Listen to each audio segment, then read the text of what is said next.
ঝলমলে ঝকঝকে এক রোদেলা বিকেলবেলা সবাইকে স্বাগত জানাই আমার literature vlog Miss Lit Talk ডিএচকেতে। আজকে আমি পড়ছি the story that has no ending, যে গল্পের শেষ নেই। দেবীপ্রসাদ চট্টোপাধ্যায়ের লেখা আমার অসম্ভব প্রিয় একটা বই। এবং আজকে এই বইটার আমি যে চ্যাপ্টারটা পড়বো তার নাম হচ্ছে পাথরের দুর্গ আর বীর পুরুষের বল্ল।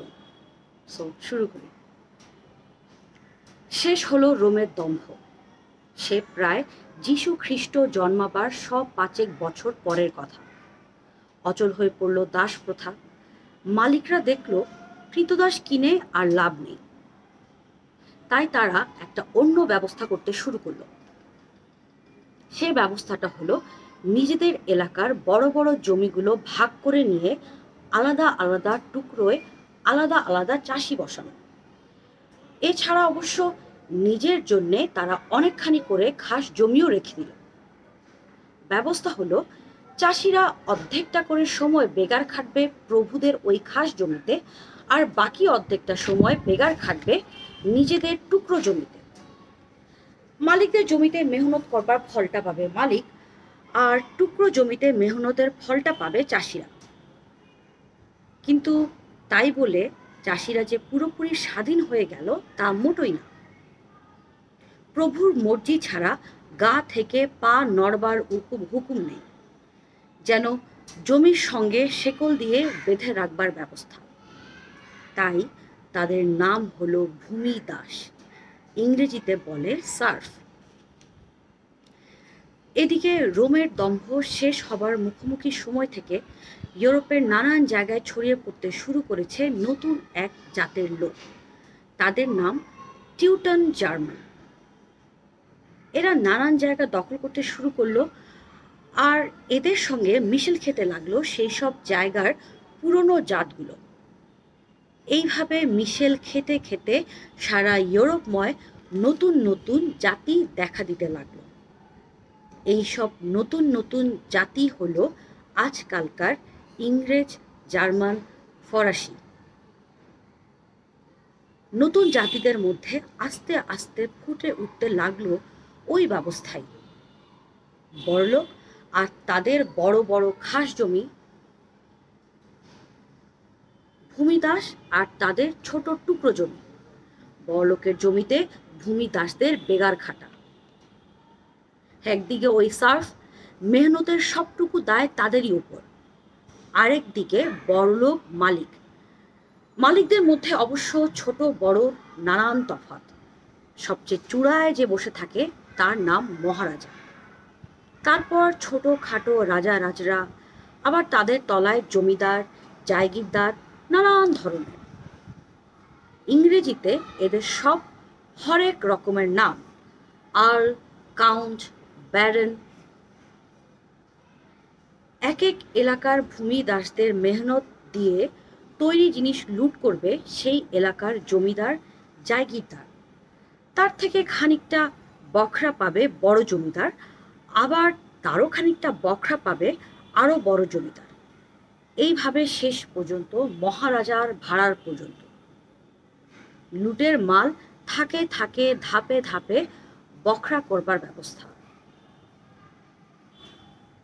শোষকদের মধ্যে রাজা রাজরা ছাড়াও পান্ডা পুরুতের দলও ছিল। তখনকার গির্জেগুলোয় তাদের ঘাঁটি। তাদের মধ্যেও ছোট বড় মাঝারি নানান তফাৎ। ধর্মের নামে গরিব ঠকিয়ে যা আদায় করা যায় তারও বখরা এইসব ছোট বড় মাঝারি পান্ডা পুরুতদের মধ্যে। যে সবচেয়ে চূড়ায় বসে তার নাম পোপ, তার অগাধ সম্পত্তি, অনেক প্রতিপত্তি।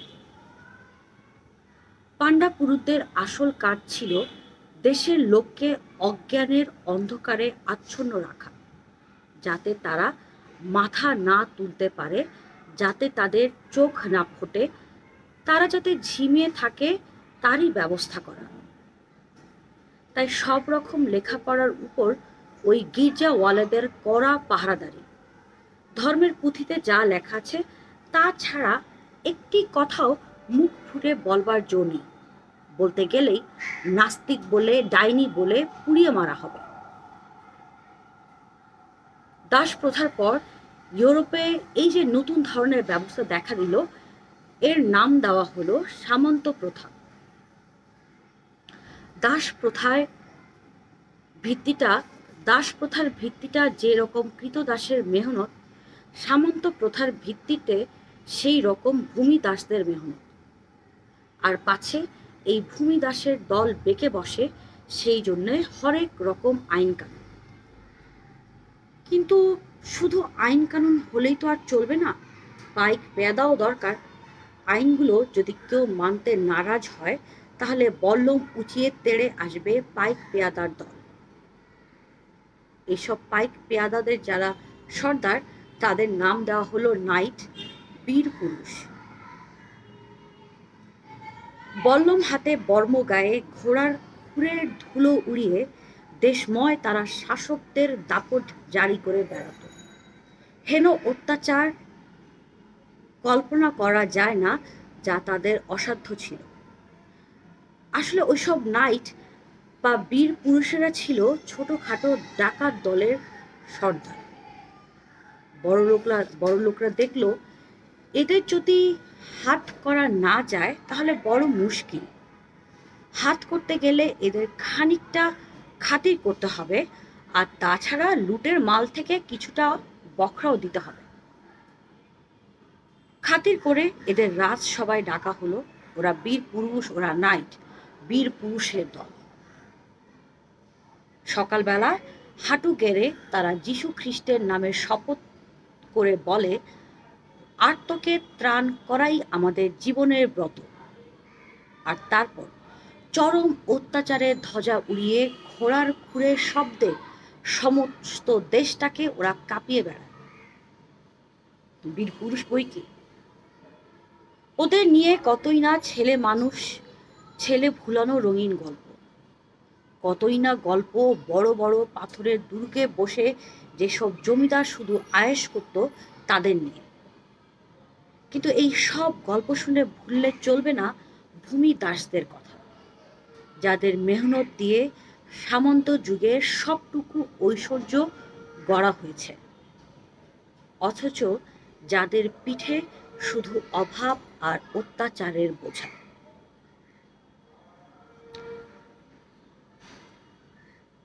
আজকে ঠিক করেছি এর পরের চ্যাপ্টারটা পড়ে ফেলবো।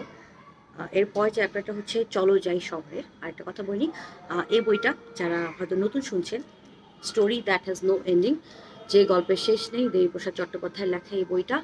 এটা আমি এক একটা ভিডিওতে একটা অথবা দুইটা তিনটা করে অধ্যায় পড়ছি। তো এর আগে আজকের এই অধ্যায়টার আগে আমরা পড়েছিলাম রোমের দম্ভ, তার আগে আমরা গ্রিস, তারপরে তার আগে আমরা মিশরের সভ্যতা।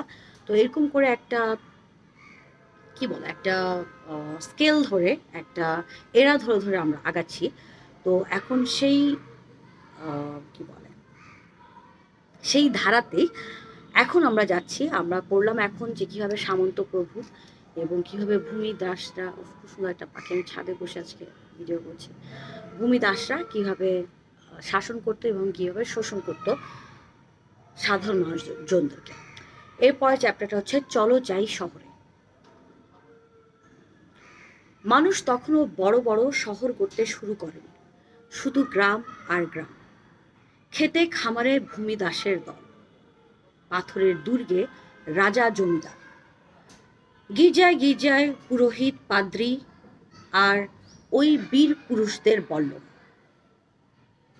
হাজারখানেক বছর ধরে ইউরোপের সভ্যতার চেহারাটা মোড়ের উপর এইরকমই। তারপর যেন মোড় ঘুরল। মোড়ের কথাটা মনে রাখতে হবে। গ্রামের পর গ্রাম, টানা টানা রাস্তা চলেছে এক গ্রামের পর আর এক গ্রাম পেরিয়ে। এইসব রাস্তাগুলোর বড় বড় মোড়ে মাঝে মাঝে মেলা বসত, আর এই মেলাগুলো দিনের পর দিন বেশ ঝাঁকালো হয়ে উঠতে লাগলো। কেনা বেচার রেওয়াজ বাড়তে শুরু করলো, আর তারপর কেনা বেচার রেওয়াজ যত বাড়তে লাগলো ততই এইসব মোড়গুলোর আশেপাশেই দেখা দিতে লাগলো বড় বড় শহরের সূচনা। মোড় ঘুরল মানুষের সভ্যতার, এগিয়ে এলো গ্রাম ছেড়ে শহরের দিকে। কেন অমন মোড় ঘুরল? তার কারণ ওই কেনা বেচার রেওয়াজ বেড়ে যাওয়া। কেনা বেচার রেওয়াজ কেন বাড়ল? এই কথাটা ভালো করে বুঝতে হবে। এর আগ পর্যন্ত, তার মানে পুরো সামন্ত যুগ ধরে, মানুষের মেহনতের বেশিরভাগই ছিল চাষবাসের কাজ। কুটির শিল্প বা কারিগরদের কাজ যে ছিল না তা না, কিন্তু ঝোঁকটা মোটেই তার উপর নয়। কিন্তু সামন্ত যুগের শেষাশেষি দেখতে পাওয়া যায় ঝোঁকটা বদলে যাচ্ছে। অনেক অনেক মানুষ চাষবাস ছেড়ে কুটির শিল্পর দিকে বেশি করে মেহনত করতে শুরু করেছে। আর তাই চাষিদের কাজ আর কারিগরদের কাজ, এই দুয়ের মধ্যে তফাৎটা বেশ স্পষ্ট হয়ে গেল। দেখা গেল কারিগরদের দল আর একটা নতুন দল, তাঁতি, মুচি, মিস্ত্রি, ছুতোর, কুমোর, কামার, এইসব নানান রকম কারিগর। আগে কিন্তু কারিগর বলে এরকম আলাদা কোনো দল ছিল না, চাষিরাই খানিকটা করে সময় কারিগরের কাজ করত। কারিগর বলে আলাদা একটা দল যতই স্পষ্ট হয়ে পড়ে, ততই সরগম হয় হাট বাজারগুলোর। কেননা চাষিদের কাজ আর কারিগরদের কাজের মধ্যে একটা মস্ত তফাৎ আছে। চাষিদের মেহনত দিয়ে যে জিনিসটা তৈরি, তার মধ্যে অবশ্য অনেকখানি যায় জমিদারদের কবলে, কিন্তু যেটুকু বাকি থাকে সেটুকু কেনা বেচা বা লেনদেন করবার জন্য নয়, তার বদলে নিজেদের ভোগে লাগাবার জন্য, নিজেদের ব্যবহারের জন্য। কিন্তু কারিগরদের মেহনত দিয়ে যে জিনিসটা তৈরি হয়, তার মধ্যে বেশিরভাগটাই লেনদেনের জন্য, কেনা বেচার জন্য, নিজেদের ব্যবহারের জন্য নয়। ধরো একজন চাষি 20 মণ ধান ফলালো, এই 20 মণের মধ্যে হয়তো 10 মণ গেল জমিদারের কবলে, কিন্তু বাকি যে 10, সেটা বাজারে বিক্রি করবার জন্য নয়, তার বদলে নিজের সংসার চালাবার জন্য, ব্যবহারের জন্য, নিজেদের পেটের জ্বালা মেটাবার জন্য। কিন্তু একজন তাঁতি যদি মেহনত করে 20 জোড়া কাপড় বোনে, তাহলে ওই 20 জোড়ার মধ্যে হয়তো 19 জোড়াই বাজারে বিক্রি করবার জন্য, নিজের পরনের জন্য নয়, লেনদেন করবার জন্য। একটা কোনো জিনিস যদি নিজে ব্যবহার করবার জন্য তৈরি না করে বাজারে বেচবার জন্য তৈরি করা হয়, লেনদেন করবার জন্য তৈরি করা হয়, তাহলে সেই জিনিসটাকে বলে পণ্য। তাই কারিগরদের কাজ বেড়ে যাওয়া মানেই পণ্য তৈরির কাজ বেড়ে যাওয়া, আর পণ্য তৈরির কাজ বেড়ে যাওয়া মানেই সরগম হয়ে ওঠা হাট বাজারগুলো। কেননা হাট বাজারগুলোতেই তো পণ্য নিয়ে কেনা বেচা। কিন্তু কেনা বেচার কাজটা করবে কে?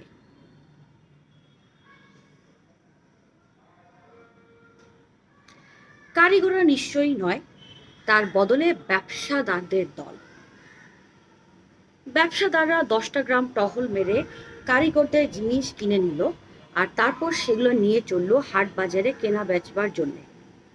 হাট বাজারগুলো তাই ব্যবসাদারদের ঘাঁটি, সেখানে ব্যবসাদারদেরই বেশি ভিড়।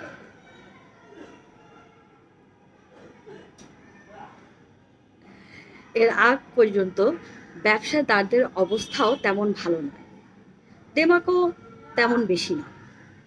তাই তাদের ব্যবসা যতই ফেঁপে উঠতে লাগলো, ততই বদলাতে লাগলো তাদের অবস্থা। ওদের ব্যবসাগুলো ফেঁপে উঠবার আরো একটা কারণ ছিল।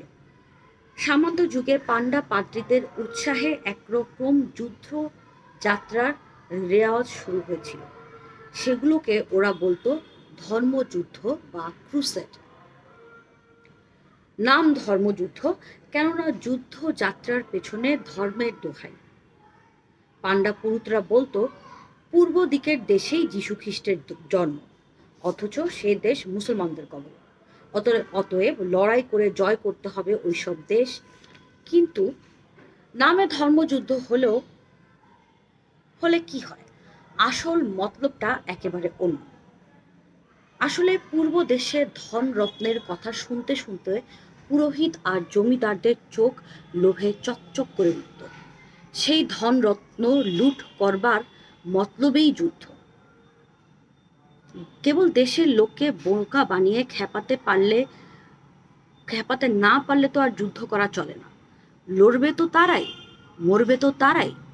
জমিদার আর পুরোহিত নিজেরা তো নয়। তাই ঢাক পিটিয়ে রটাবার ব্যবস্থা যে এগুলো আসলে ধর্মযুদ্ধ। ব্যবসায়ীরা কিন্তু বিলক্ষণ ধূর্ত লোক। তারা ভাবলো এই মৌকায় কিছু কামিয়ে নেওয়া যায়। আমির বাদশাদের ওইসব দেশে হরেক রকম শৌখিন জিনিস, খুশবু, আতর আর রান্নার মশলাপাতি থেকে শুরু করে হীরা জহরত পর্যন্ত ধর্মযুদ্ধের হিড়িকে ভিড়ে গিয়ে পূর্ব দেশ থেকে সেই সব শৌখিন জিনিস আমদানি করতে পারলে ইউরোপে চড়া দরে বিক্রি করা চলবে। পুরুত পান্ডা আর রাজা জমিদাররা এমন সব শৌখিন জিনিস কিনতে পেলে খুশি হয়েই কিনবে। ব্যবসাদারের দল পূর্ব দিকের দেশ থেকে হরেক রকম শৌখিন জিনিস আমদানি করতে লাগলো। এদিকে কিন্তু ইউরোপের রাজা জমিদাররা খুব বড়লোক হলেও তাদের হাতে টাকা তো বেশি নয়।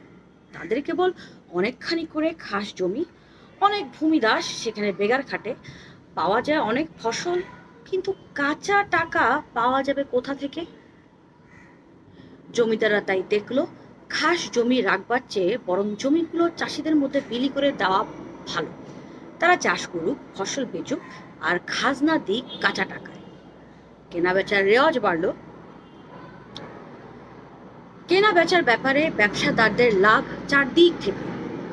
চাষিদের কাছ থেকে সস্তায় ফসল কিনে চড়া দরে বিক্রি করার লাভ, আবার চাষিদের হাতে যেটুকু নগদ টাকা দিতে হলো সেটুকু জমিদারদের ঘর ঘুরে ব্যবসাদারদের কাছেই ফিরে আসবে। কেননা শেষ পর্যন্ত জমিদাররা তো শৌখিন জিনিস কেনবার জন্যে খরচ করবে সেই টাকা। তাছাড়া ব্যবসাদাররা নগদ টাকা সুদে খাটাতেও কসুর করেনি। চড়া সুদে টাকা ধার দেওয়া যাবে জমিদারদের। শৌখিন জিনিস কেনবার লোভে তারা সুদের কথায় পিছপা হয় না। কিন্তু ওরা শোধ দেবে কেমন করে? প্রজাদের অমানসিক পীড়ন করে নগদ খাজনা আদায় করবারও তো একটা সীমা আছে। জমিদাররা প্রজাদের কাছ থেকে তাই আবার জমি কেড়ে নিতে লাগলো।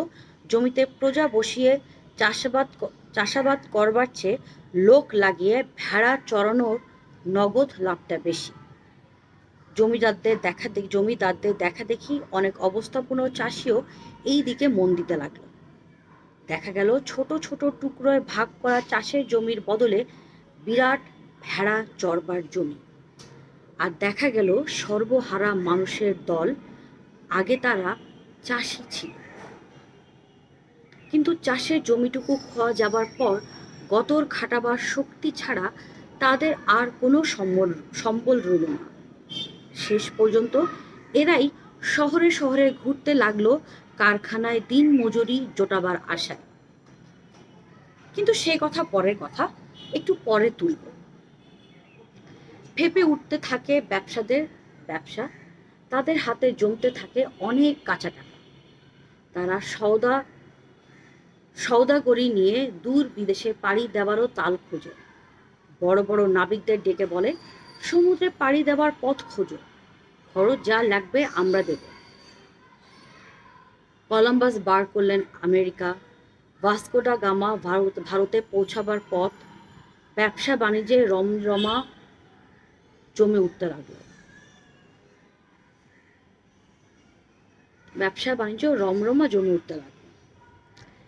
এদিকে ব্যবসা যতই জমে উঠে ততই ব্যবসাদারদের উৎসাহে দেশে জিনিস তৈরি করবার ব্যবস্থা বদলে যায়। বদলটা কি রকম? আগেকার দিনে কারিগর একটা পুরো জিনিস নিজেই তৈরি করত। সে কাপড় বুনছে, সেই সুতা কাটছে, রং করছে। কিন্তু ব্যবসাদাররা দেখলো এই লোক যদি পুরো একটা জিনিস নিজে নিজে তৈরি করতে চায় তাহলে সময় লাগবে বেশি। তার চেয়ে বরং যে সুতো কাটবে সে শুধু সুতোই কাটুক, যে তাঁত চালাবে সে শুধু তাঁতই চালাক, যে রং করবে শুধু রঙই করুক। এইভাবে কাজ চলবে অনেক বেশি। তাছাড়া কেউ যদি সারাদিন ধরে একই কাজ করে চলে, তাহলে তার পক্ষে এমন কিছু পাকা কারিগর হবার দরকার হয় না। তাই এই রকমভাবে কাজটা ভাগাভাগি করে দেওয়ার কায়দা চালু হলে শুধু আর ওস্তাদ কারিগরদের মুখ চেয়ে বসে থাকতে হয় না, মেহনত করবার লোক জোগাড় হয় অনেক বেশি। ওস্তাদরা শুধু তদারকটুকু করে করে দিলেই হলো। মজার না? এখনকার সাথে অনেক মিল পাওয়া যাচ্ছে, তাই না? হ্যাঁ, কারণ এগুলো আমাদেরই সৃষ্টি। এখন যে আমরা ইভলভ করে আর একটু স্মার্ট ওয়েতে করি। কারিগরদের কাজের ব্যাপারে এছাড়াও একটা মস্ত তফাৎ দেখা দিল। কাজ করবার যে হাতিয়ার আর যন্ত্রপাতি, আগেকার দিনে সেগুলো ছিল কারিগরদের নিজেদের জিনিস। তাঁতি যে তার, কামার যে কামারশালা তার। কিন্তু নতুন অবস্থায় হাতিয়ার আর যন্ত্রপাতিগুলো কারিগরদের নিজেদের নয়, এগুলো হলো ওস্তাদ কারিগর আর ব্যবসাদারদের সম্পত্তি।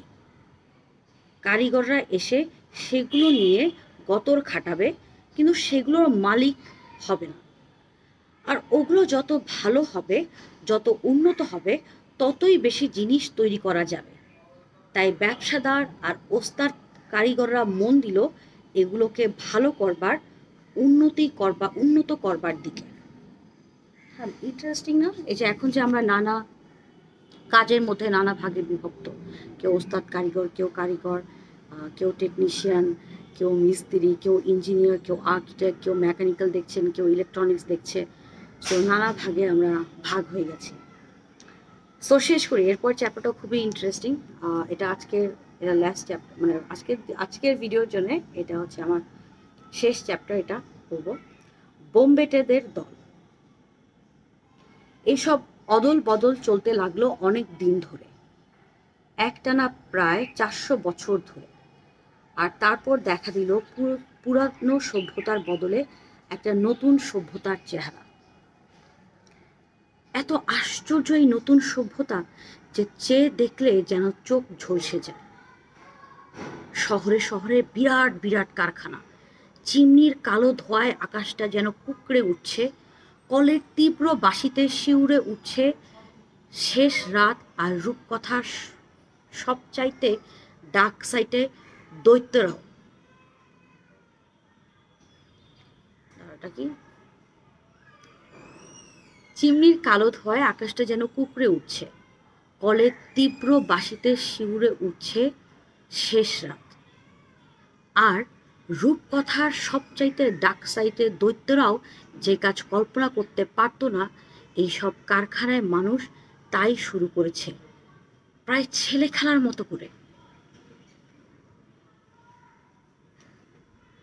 কেমন করে মানুষ গড়ল এইসব কারখানা? হাওয়া দিয়ে তো আর কারখানা গড়া যায় না। কাঁচা টাকা লাগে, অনেক অনেক অনেক কাঁচা টাকা। জমি কেনবার টাকা, বাড়ি গাঁথবার টাকা, কল কবজা যন্ত্রপাতির জন্য টাকা, কাঁচামাল কেনবার জন্য টাকা, মজুরদের দিন মজুরি দেওয়ার টাকা, তৈরি মালামাল দেশ বিদেশে বিক্রি করার ব্যবস্থা করার জন্য টাকা, টাকা টাকা টাকা টাকা টাকা। অনেক পুঁজি চাই। তা নইলে অমন বড় বড় কারখানা করবার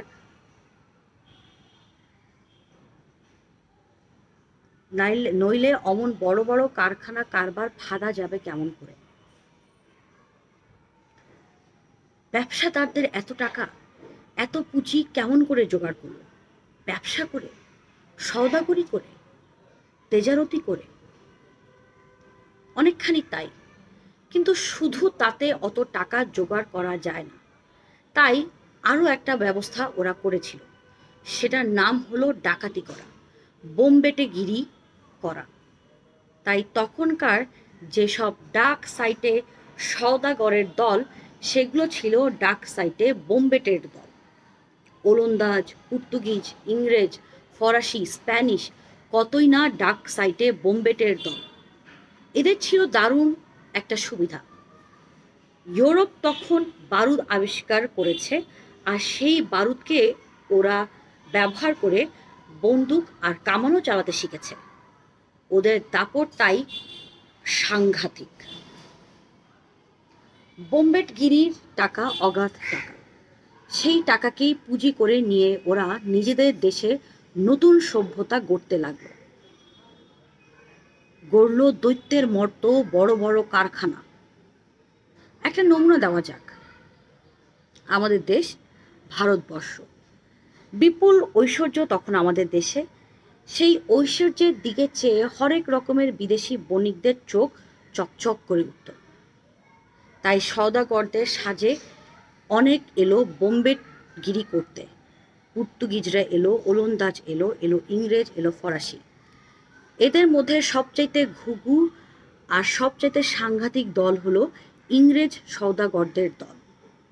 ব্যবসার নামে আমাদের দেশ থেকে কি সাংঘাতিক লুটতরাজ ওরা করেছে। আর ওই লুটের টাকা জাহাজ বোঝাই করে নিয়ে গিয়েছে নিজেদের দেশে। যদি নিয়ে যেতে না পারত, তাহলে নিজেদের দেশে অমন জমকালো কারখানাওয়ালা নতুন সভ্যতা ওরা গড়তেই পারত না। ইংরেজ বণিকরা যখন প্রথম এলো আমাদের দেশে, তখন এই দেশের অবস্থা খুবই ভালো। এখানে ওখানে এমনকি ঝাঁকালো শহর পর্যন্ত গড়ে উঠবার লক্ষণ দেখা দিয়েছে। তখনকার দিনে লন্ডন শহরের চেয়ে ঢাকা, মুর্শিদাবাদ মোটেই কিছু ছোট নয়। আমদানির চেয়ে আমাদের দেশে তখন রফতানিই বেশি। অথচ সেই সঙ্গে মনে রাখতে হবে, আমাদের দেশের অত সমৃদ্ধি সত্ত্বেও আসলে দেশের যেটা সভ্যতা সেটার কোনো শক্তি নেই। কেননা সমাজের গড়নটা হাজার বছরের পুরনো, পচে যাওয়া, গলে যাওয়া পুরনো ধরনেরই গড়ন। অথচ ইংরেজরা তখন এক নবীন সভ্যতার দিকে পা বাড়িয়েছে।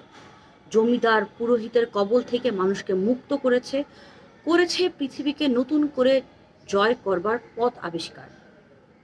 তাই ওই বিদেশি বণিকদের দল সওদাগরি করতে এসে শেষ পর্যন্ত পুরো দেশটা জুড়ে বিরাট এক সাম্রাজ্য গড়ে তুলতে পারল। ব্যবসা করতে এসে একেবারে একটা পুরো রাজত্ব ফেলে বসা বড় কম কথা নয়। আবার এই কথা ভুললেও চলবে না যে আমাদের দেশ থেকে অমন সাংঘাতিক লুটতরাজ করতে না পারলে ওরা নিজেদের দেশে ওই নতুন সভ্যতাকে পুরোপুরি গড়ে তুলতে কিছুতেই পারত না। লুটতরাজটা কিরকম আগে তাই দেখা যাক। সওদাগরি করতে এসে ওরা দেখলো আমাদের দেশ থেকে নিয়ে যাবার মতো জিনিস রয়েছে দেদার। সেগুলো দেশে নিয়ে যেতে পারলে চড়া দরে বিক্রি করা চলে, দেদার লাভ। কিন্তু সত্যি যদি সওদাগরি হয়, তাহলে অত জিনিসপত্র নিয়ে যাওয়ার সময় তার বদলে তো কিছু দিতে হয়। কিন্তু দেবার জিনিস কি আছে? এক পশমের তৈরি কাপড় চোপড় ছাড়া তখন পর্যন্ত ওদের দেশে এমন কিছুই তৈরি হয় না যা তখন আমাদের দেশে নেই। অথচ আমাদের দেশে গরম দেশের পশমের চাহিদা কেন হবে? তাই আমাদের দেশ থেকে মালপত্র সত্য করে কিনতে হলে ওদের পক্ষে কাঁচা টাকা বয়ে আনা দরকার।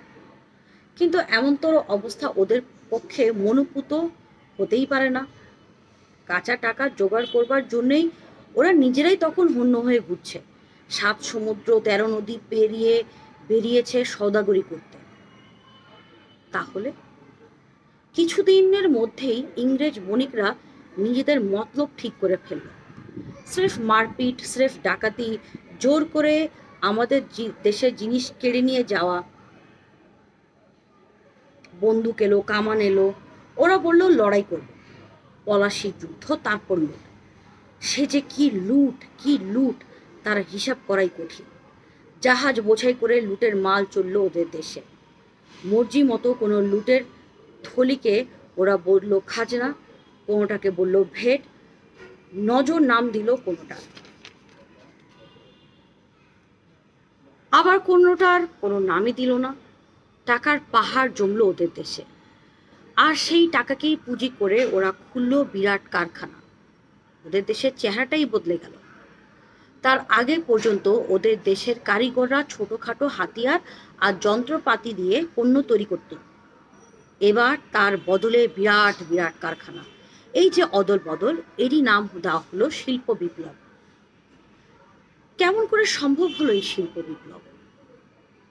কেউ বলল কয়েকজন বড় বড় বৈজ্ঞানিকের কয়েকটা আশ্চর্য আবিষ্কারের দরুন এই বিপ্লব সম্ভব হয়েছে। হারগ্রিয়েভ আবিষ্কার করেন সূতকল, ওয়াট আবিষ্কার করলেন বাষ্পের শক্তিকে মানুষকে ওয়াট আবিষ্কার করলেন বাষ্পের শক্তিকে মানুষ কেমনভাবে হাতের মুঠায় আনতে পারে। এই রকম কতই না আবিষ্কার। বিজ্ঞানের আবিষ্কারকে নিশ্চয়ই ছোট করবার কোনো মানে হয় না, তবু শুধু ওই আবিষ্কার কয়টির জন্যই শিল্প বিপ্লব সম্ভব নয়। আসল কথা হলো ওইসব আবিষ্কারকে বড় বড় কারখানা খুলে কাজে লাগাবার কথা। এই কাজে লাগাবার ব্যবস্থাটাই করতে হলে বিস্তর টাকার দরকার, পুঁজি চাই, মূলধন চাই। তা নইলে তো বিজ্ঞানের আবিষ্কার মাঠে মারা যাবে। আমাদের দেশ লুট করার আগেও ওদের দেশে বিজ্ঞানের আশ্চর্য সব আবিষ্কার হয়েছে, কিন্তু সেগুলোতে কারখানা খুলে কাজে লাগাতে পারা যায়নি, কেননা তখন পর্যন্ত তাদের হাতে কাঁচা টাকার যোগান ছিল না। মনে রাখতে হবে 1757-তে পলাশির যুদ্ধ, 1776 থেকে শিল্প বিপ্লবের শুরু। দারুণ না? Yes, story that has no ending, যে গল্পের শেষ নেই। সো আমার এই রিডিং ভিলগ আপনাদের কেমন লাগছে আমাকে জানাতে ভুলবেন না। আর ইয়েস, এই যে এই 3টে অধ্যায় আজকে পড়লাম, এই অধ্যায়টা শুনতে শুনতে আপনাদের মনে আমাদের এই চাপিত জীবনের কোন কোন দৃশ্য বা কোন কোন স্মৃতি আপনাদের চোখের সামনে ভেসে উঠছে, এটা আমাকে কমেন্টে জানাতে অবশ্যই ভুলবেন না। আর দেখতে থাকেন আমার literature vlog channel, Miss Lit Talk DHK. আর কি, সবাই শান্তিতে থাকি, সবার উপর শান্তি বর্ষিত হোক। ভালো থাকেন, বিদায়।